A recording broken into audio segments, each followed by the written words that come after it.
Michel Cross, vigneron créatif et passionné, nous guide sur les terres de ses ancêtres avec une première escale sur les hauteurs de Béziers, à la cathédrale Saint-Nazaire, un joyau de l'architecture gothique installé sur un promontoire rocheux dominant la ville dont elle est le symbole. Jean Lauze, féru d'histoire, incollable sur celle de Béziers, nous ouvre les portes de cette cathédrale mythique. Oh Michel! Bonjour Jean. Bonjour, comment vas-tu? Ça va très bien. Tu as quitté tes vignes? Oui, j'ai quitté les vignes. Ah, tu viens visiter cette belle cathédrale de oui, Béziers. visiter, hein. Je vais te faire voir tous ces mystères. Viens, on y va. Avec plaisir. Bâtie à l'emplacement d'un ancien temple romain, détruite en 1209 lors du siège de Béziers par les croisés, la cathédrale est progressivement reconstruite jusqu'au XVe siècle, adoptant une silhouette massive. Alors Jean, dis-moi, quelle est la particularité de cette cathédrale? C'est vraiment la fierté de toutes les Biterroises et de tous les Biterrois. C'est une cathédrale à nef unique. C'est ce qu'on appelle du gothique méridional, c'est-à-dire une seule nef très large. On retrouve ça à Carcassonne, à Montpellier, dans tout le sud de la France en fait. Voilà. Avec ses 50 mètres de long, ses 23 mètres de haut et sa nef de 14 mètres de large, cet édifice est le plus grand monument gothique de la ville. La netteté de ses lignes, l'élégance de ses vitraux et le foisonnement de ses décors baroques en font un ouvrage remarquable de beauté. C'est magnifique, hein, une partie beaucoup plus exubérante que ce qu'on a pu voir sur le reste de la cathédrale. Ces vitraux qui amènent cette lumière, mais c'est magnifique. Au fur et à mesure qu'on se rapproche du centre, on a ces colonnes en marbre qui sont décollées du mur pour donner cette impression de relief. Tu vois, ces marches-là, monte sur la première, vas-y. Là, tu es sur l'espérance. Encore une, vas-y. Là, tu es sur la foi. Encore. Là, tu es sur la charité. Ce sont les trois vertus théologales. Tu peux préciser théologale? Les trois vertus théologales, ce sont les trois vertus qui permettent de comprendre le mystère de Dieu. Tu vois? Et ces vertus, évidemment, sont toujours représentées par des femmes. Tu vois ici, on a une femme qui est prise dans une tempête, elle jette une ancre à la mer en espérant qu'elle sera sauvée. Donc c'est l'espérance. Hein. Ici, on a la foi qui est représentée par la foi dans les Écritures et la présence du Christ dans le calice. C'est ce qui différencie l'Église catholique des autres églises chrétiennes. Et la charité, ici, une femme encore qui s'occupe de jeunes enfants, qui fait la charité. Avant de quitter la cathédrale, Jean invite Michel à affronter les 165 marches de la tour-clocher pour découvrir une vue unique sur la ville de Béziers. Une ascension qui monte à la tête de Michel et Jean. Tu vois là, on est sur les toits de la cathédrale. Tout est en pierre, tu vois. Et leur donne envie de scander des vers en patois occitan. À qui est Béziers? Est-ce pas poli de notre pays? Est poli de Bémaille. Ça veut dire, il n'est pas bon notre pays, ici c'est Béziers. Et ici c'est Béziers, voilà, la capitale. C'est magnifique. Hein. Classée monument historique depuis 1840, la cathédrale, son cloître et son jardin sont ouverts à la visite toute l'année. Alors courez-y. À peine 15 km plus loin, au nord-est de Béziers, dans la commune de Servian, c'est un Éden bien terrestre que Michel nous invite à découvrir. 4 hectares de verdure, de sculptures, de fleurs odorantes et colorées, un jardin luxuriant né de l'imagination de Daniel Malguir et son épouse, Françoise. Pendant 15 ans, le couple a travaillé sans relâche pour transformer de vieilles carrières de basalte en un paradis végétal. Ah, regarde. Alors ce jardin, Daniel, c'est ton rêve d'enfance, ça quoi? Rêve d'enfance réalisé. Et comment tu as fait pour arriver à aménager ça? Parce que tu n'es pas architecte, tu n'es pas maçon, tu as fait tout un tas de réalisations. Moi, je suis abasourdi par le travail qui a été réalisé sans en avoir la connaissance initiale, quoi. C'est comme tout, pour arriver à un bon résultat, il faut avoir de l'amour. Et c'est vrai qu'avec beaucoup d'amour, on peut déplacer les montagnes. Et de l'amour, Daniel en a à revendre. Aujourd'hui, près de 200 variétés de plantes, de fleurs et d'arbres peuplent son jardin. Chaque parcelle est entretenue avec minutie. Ça s'appelle une érythrine. C'est un arbre très très rare. Hein. C'est un arbre qui est difficile à acclimater. Il vient d'Amérique du Sud, aussi du Costa Rica. Et dans notre région, il y en a très très peu. Je crois qu'il y en a 3 ou 4 grand maximum. Et ça s'appelle aussi la crête de coq. Crête de coq parce que tu vois, chaque hampe va porter ces magnifiques couleurs. Et tu as chaque fois la fleur qui ressemble à une crête de coq. C'est très très joli. De toutes parts, le jardin de Saint-Adrien pullule de rareté, comme cet olivier vieux de 500 ans, ou encore ces lotus, fleurs aquatiques pures et délicates. Ah mais tiens, regarde, je vais te présenter une fleur parmi les fleurs. Superbe. Françoise, on a de la visite. Coucou Michel, comment Salut ça Françoise, va? comment vas-tu? Bien, Dis eh donc bien ça. écoute, tu tombes à pic, j'ai Voilà. besoin d'aide. C'est pas Je t'ai vrai. préparé des cuissardes, tu Mais- vas les enfiler et venir me Mais rejoindre. tu préfères pas que ce soit Daniel Il- qui se mette à la tâche, non? Non, il a l'habitude. En plus, je vais t'apprendre plein de trucs sur le lotus. Allez, Ok. le lotus, il a les racines dans la vase, dans les D'accord. eaux un peu sombres des étangs. Et après, émerge de là cette magnifique fleur. Ce lotus là, c'est quoi? C'est une symbolique, je crois. hein. Oui, ça a plein de symboliques. C'est la fertilité, la prospérité, la sagesse. En Chine, c'est pour le couple, la fidélité dans le couple. On offre un lotus pour que l'homme et la femme soient bien fidèles toute leur vie. Voilà. D'accord, Et ben donc, c'est la seule fleur aussi qui fait en même temps épanouir ses pétales et ses graines. Ici au D'accord. centre, tu vois, c'est la partie où va se développer les graines. D'accord. Et les graines, on les mange un peu comme des cacahuètes grillées. Donc tout on- est comestible. tout est comestible. Le rhizome peut être frit, peut être mangé cru. Les jeunes feuilles peuvent se manger en légumes. Les pétales servent à la décoration des assiettes. Au jardin de Saint-Adrien, le temps semble suspendu. L'air plus frais, plus léger. L'herbe y est certainement plus verte qu'ailleurs, grâce à 4 plans d'eau qui ponctuent cet espace tranquille et paisible. C'est quoi cette jeune femme là, endormie, allongée? Ah, mais tu sais, quand on parle du jardin de Saint-Adrien, c'est un peu l'endroit emblématique.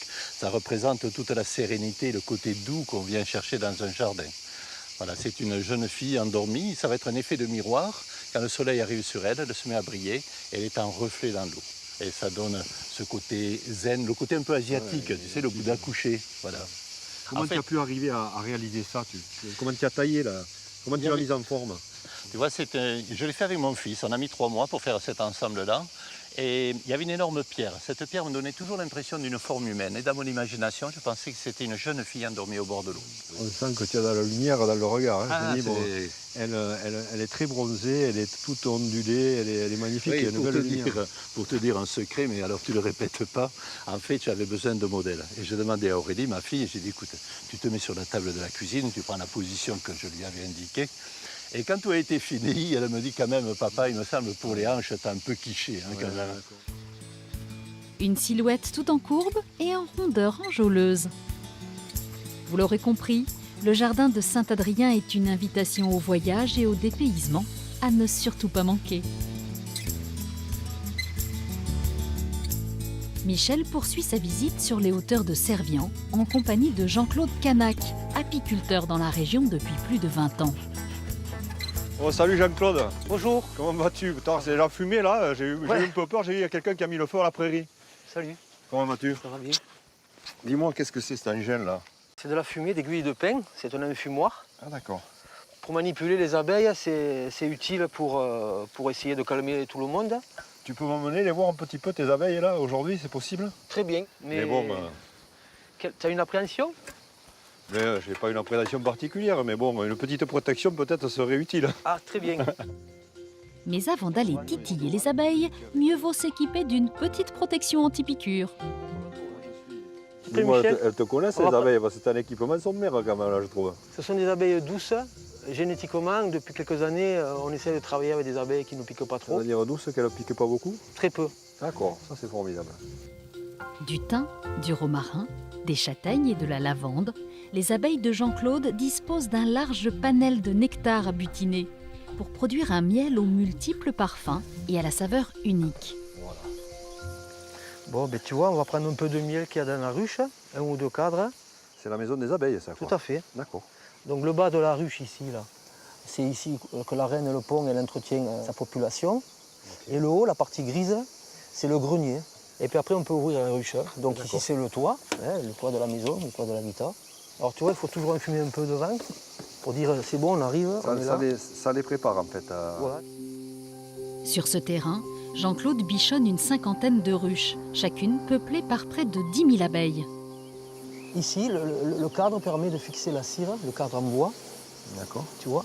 Et dans la cire, Les abeilles bâtissent les alvéoles et logent le pollen. On voit le pollen ici, là. Ça facilite la C'est manipulation. dans les alvéoles qu'elles vont poser le miel en fait. Quoi. Voilà, Hein, c'est ça. le miel et le pollen. Toi ici, il y a du miel, hein. Tu le vois. Oui, oui. Oh là, ça bouge. Soupèse-le, le cadre, là, si tu là, veux. ça bouge pas mal. Là, hein.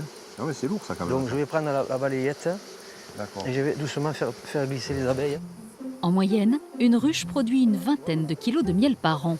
Et là, je prends les cadres de miel et je remplace par des vides. Ah d'accord, carrément tu changes le support. Voilà. Allez, on y va. Une opération que Jean-Claude répète quotidiennement entre le début du printemps et la fin de l'été pour prélever progressivement le miel de ses ruches. Bon. Après l'effort, le réconfort. Tu me le fais goûter ton miel maintenant? Avec plaisir, Michel. Voilà. Donc c'est un miel de Mauvert, tu regarde. Vas-y, allez, régale-toi. C'est assez tannique, hein. Délicieux. C'est vrai C'est comme... hyper bon. Hyper bon. Ça valait la peine d'en attendre. Hein. Il me semble que j'ai pas assez goûté. Ah, tu vas pas me massacrer le cadre. Et c'est avec un petit goût de sucre sur les lèvres que Michel reprend la route en direction de Pézenas. Classée ville d'art depuis 1950, la ville de Pézenas, ses petites ruelles pavées, ses hôtels particuliers et son carnaval peuplé d'animaux totémiques et de tambours est une escale incontournable du Biterrois.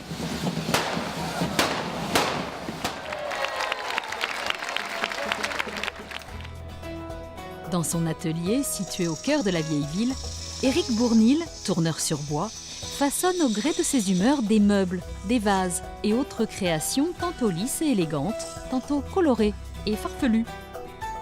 Michel le retrouve pour parler de cet artisanat ancestral dont il perpétue le savoir-faire. Bonjour Eric. Salut Michel. Comment vas-tu? Ça va bien? Ça va, je te remercie, oui. Voilà. Dis-moi, qu'est-ce que tu es en train de réaliser là? Bah, je fais un vase en bois de houx. Je travaille tous les bois, quels qu'ils soient. Hein. Ils ont tous leurs particularités, leurs couleurs, leurs textures. Ben là, tu vois, il y a une tâche que je vais essayer d'exploiter au mieux. Elle est très belle, cette tâche. C'est une tâche naturelle. Hein. Ça va faire un joli dessin. Tu, sur tu un vase. utilises l'esthétique naturelle du bois? Bien sûr. D'accord. Oui, oui. Toi-même, tu l'as appris comment en fait ça Ben, moi, je l'ai appris un peu chez les compagnons, tu as fait le compagnon, dans ma jeunesse. super. Et, C'est une voilà. belle école ça. oui, oui, bien sûr. Oui. Par contre, le métier a bien failli se perdre à cause de la mécanisation et tout ça. C'était quand même, on a failli perdre toutes les techniques. Ouais. Mais pour Éric, pas question de renoncer à cette technique dont les origines remontent à l'Égypte antique. Patiemment, habilement, il reproduit les gestes de ses ancêtres, explore le potentiel du bois, laisse libre cours à son imagination et transmet son amour du tournage sur bois. Bon, ben, je pense que tu as envie d'essayer maintenant. Écoute, bon, est-ce que tu es prêt à prendre le risque hein, parce que moi je vois un objet qui se présente magnifiquement. Je ne voudrais pas quand même exagérer. Bon, mais Il n'y a écoute, pas de problème. si tu tu es fais prêt à ce me que faire je dis, confiance, ça va j'essaie le de faire au mieux. Ok, alors, on démarre la machine. On pose ici d'abord. On me pose ici d'abord, Voilà. d'accord? On incline la gouge légèrement sur le côté comme ça. Et il faut, tu vois, que le biseau ici, là, il faut qu'il porte sur le bois. Bon, je suis ton apprenti, Tu es compagnon. droitier ou gaucher? Droitier. Ok, alors, tu vas tenir ici plus près. Et là, tu vois le copeau qui commence à sortir. Et j'accompagne et je suis la forme. Appuie pas trop fort.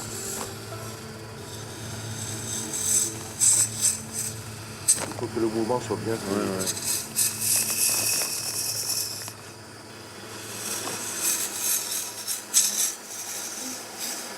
Bon, ben c'est pas si mal pour une première Tu fois. vois, hein, quand on y arrive, quand on est bien guidé. Voilà, et puis je vais te montrer comment ça se passe. On va aller dans la boutique. D'accord, ah ouais, ça Et m'intéresse. je vais te Voilà. montrer le résultat fini. D'accord, merci. Les pièces réalisées par Éric, toutes uniques, sont exposées et vendues sur place pour le plus grand plaisir des passants et des amateurs de beaux objets.